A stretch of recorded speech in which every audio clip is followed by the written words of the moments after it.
This graft is done on the side of the trunk, leaving a nurse branch on the tree. And the reason to leave that nurse branch on is to not interrupt the movement of nutrients through the system. This type of graft is most commonly done on evergreen material, ornamentals like magnolia, fruiting plants like guava, mango, some citrus, things where you want to make sure that you have activity in the system and you don't want to just shut it down and shock it. I am going to do this on a peach today because that's what I have to work with, but you can use this type of graft on basically any type of material where you want to keep that vigor in the system. The first thing we're going to do is make our cut in the rootstock. Okay, for this cut we'll select an area about 6 inches up above soil level and make one long cut to expose a bark flap and take a small cut off the top, maybe 1/4 of an inch, just so we're opening up an area. We want to make a compatible cut in our scion, taking into consideration the back cut can be slightly longer than the front cut.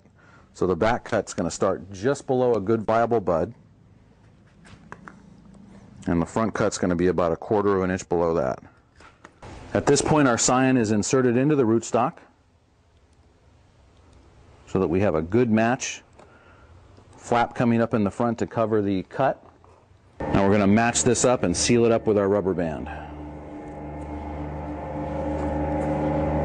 When sealing this cut, we want to make sure that we get a little bit of our tree seal back behind in that union area so that we don't have any exposed area where water could run down between the scion and the rootstock, and seal up our top cut.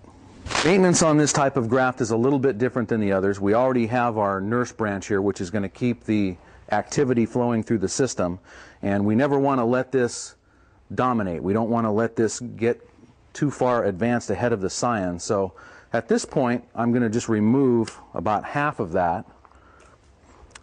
We're going to allow the union to take, we're going to allow the new growth to start on the scion and the growth to come on the rootstock, but we're going to continually reduce this growth on the rootstock so that it never overpowers the scion.